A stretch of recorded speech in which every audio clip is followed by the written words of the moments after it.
Hello everyone, welcome back to the channel. Today we're going to be making wine out of Canary Melon. Tastes like honeydew. And why? Well, why not? So let's try to get this done. Maybe it'll taste good, who knows? Only time will tell. So let's get started and we'll see how this goes and turns out. Okay, time for a label. So, Canary Melon.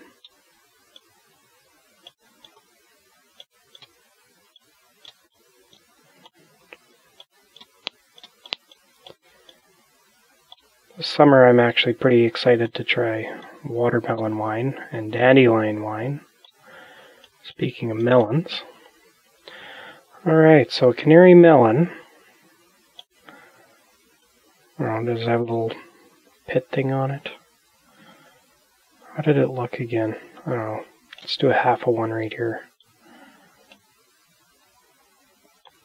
So it has like a circle, ovalish, with a pile of seeds inside. Oh my god. Looks like any fruit. I think it had some lines down it.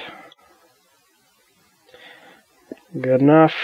It's could be anything, but that's my my Canary Melon.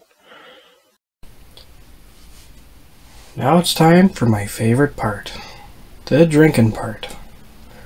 So it's around 11.5% for the Canary Melon wine. So let's give it a try.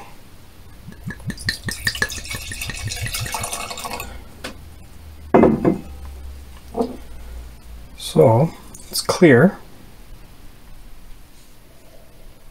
It smells like it's maybe bad, which is not a good thing.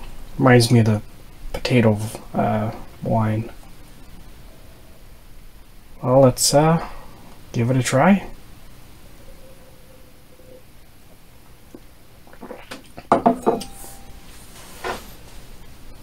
It doesn't taste bad, but it's not great tasting. There's almost no melon flavor, just subtle aftertaste of it.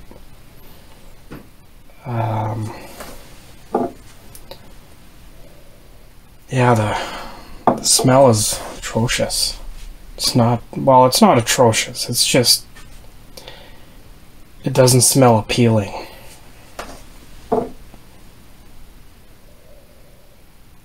Yeah. The flavor.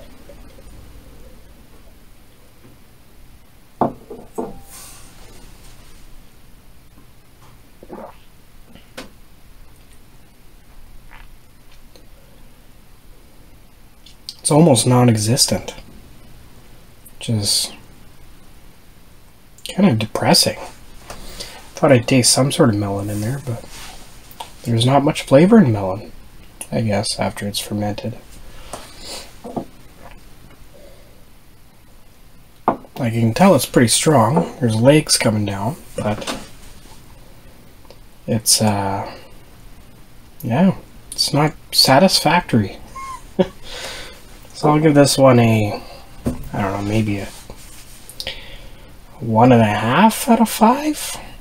It's, yeah, it's not that satisfying at all. It's just tastes like some alcohol and that's it, and doesn't smell that great.